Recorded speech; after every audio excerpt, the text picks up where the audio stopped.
ৰূপহীহাটৰ আমবাগানৰ উত্তৰ বেলুগুৰিত মৃতদেহ উদ্ধাৰ হোৱা মৃতদেহটো ওচৰৰে আশা মণ্ডল নামৰ এগৰাকী বিকলাংগ যুৱতীৰ।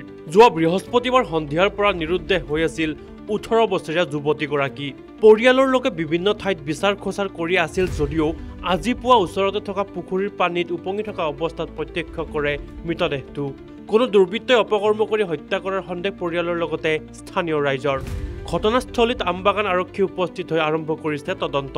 উত্তৰ বেলুগুৰি 7 নম্বৰ ঠাই কি হৈছে মানে এটা ঘটনাটো মানে বৃহস্পতিবাৰে সন্ধিয়া 5টা বজাত এইটো আমাৰ এইটো অনুষ্ঠানৰ ইয়াত মানে বহি আছিলে।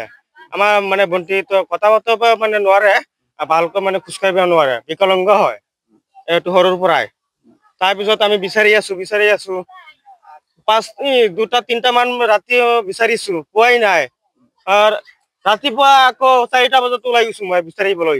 লাওখা আমবাগান বুৰবান্ধা এইটো লাইলৰি বিভিন্ন জায়গাত বিচাৰি কৰিছো, তাক পোৱা নাই। আপোনাৰ কি হয়? মোৰ বন্তি নামটো আশা মণ্ডল।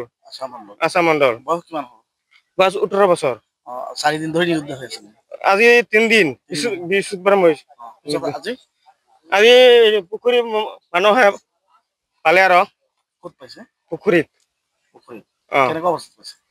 উল্টাই আছে, মৃত অৱস্থাত পাইছে। আপোনালোক কিবা সন্দেহ হয় নেকি কি কাৰণত ইয়াত আহিলে বা কি কথা?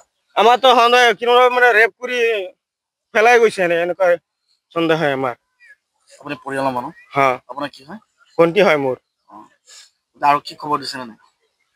আৰক্ষীৰ খবৰ দিছো, আৰক্ষী আহি আছে। এইটো কোন থানা এলেকাধীন? এইটো ৰূপহী থানা।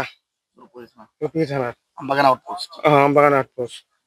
আপোনালোকৰ সন্দেহ কি হৈছে বুলি কৈছে? ৰেপ কৰি কোনোবাই পেলাই থৈ গৈছে। খোজ কাঢ়িব নোৱাৰে, কেনেকৈ যাব আহিব? বিকলাংগ আছিলে। জুৰিয়াৰ পৰা নাজিমুদ্দিন, নিউজ ডেস্ক ৰিপৰ্ট।